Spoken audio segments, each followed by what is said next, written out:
Kenya was hosting the president of Senegal, His Excellency Diomaye Faye. And I thought the people on the side of government would interact with him on what matters most, because they could have learned lessons. Diomaye Faye and Osman Sonko came to power last year in Senegal.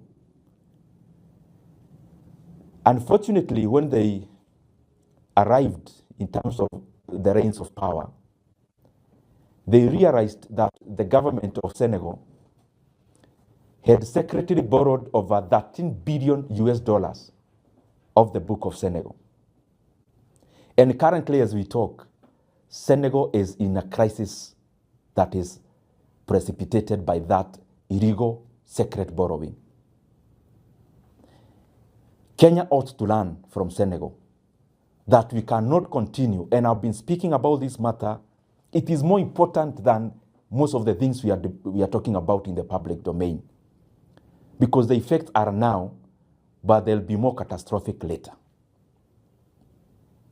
Kenya continues to borrow illegally secret loans that are not included in the book of loans. When you hear me talk about Kenya is borrowing 3.5 billion every day, it does not include the money the government keeps on borrowing on securitization. They already did 7 shillings of fuel levy in terms of collecting in advance. They are now securitizing another 5. Kenya now is in the process of taking a loan using the housing levy. That the housing levy Kenyans ought to pay for the next 7 to 10 years, they want to borrow today. Meaning even the flexibility of any government that would come and they would want to abolish or lower some of these levies is being constrained. And I keep wondering why the National Treasury can come up with even those kind of documentations and not batting even their eyes. They don't seem like they're doing the wrong thing.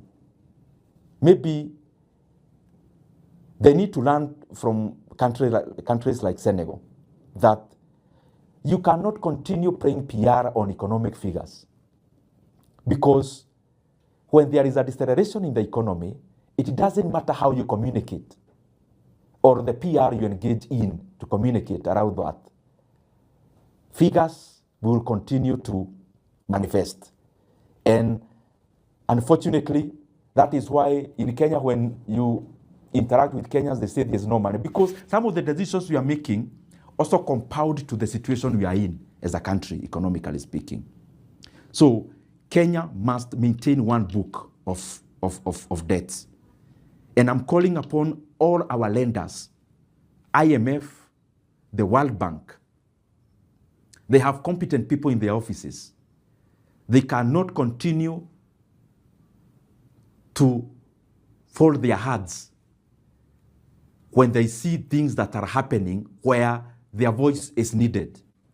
Because we cannot afford to lose our economy. And we cannot afford to lose our country, Kenya, on the economic front. But the secret loans we are taking will definitely lead to a situation that is not very palatable for our economy.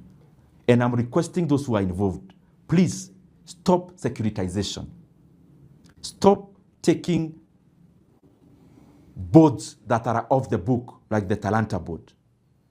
Stop securitizing and taking a board on the housing levy, on the tourism fund levy. In Kenya, when you hear anyone inamalizika na fund, I mean an institution of government, whatever name you give it, the last name is a fund. Just know that that is another way of taking a loan. When you hear about infrastructure fund, just know it is an illegal loan that is in the offing. When you hear about tourism fund, scrutinize. You will see there is a loan in the offing or already taken. When you hear about your levy, RMLF, again is a fund, is another illegal loan. So we have now shifted. Yes, we are over borrowing on the main book, but Kenya has also become more cleverer. We are now borrowing off the book. We are definitely borrowing the book that was used by Macky Sall in Senegal. And upon the assumption of a different government, they realized a debt that was secret and unmanageable. You cannot tell us that securitization is off the book. You can also not tell us, for example, the road I talked about in terms of Nakuru Highway. PPP is also a form of debt because they are forcing NSSF to put in some money, but also to borrow much more. Now, the question that all the people on the debt side keep on asking, when a government agency owned 100% by government takes a loan, if it is unable to pay, who pays that loan? It is the government. And therefore, all these loans are also public debts, and they ought to be accounted as such. The last thing I want to talk about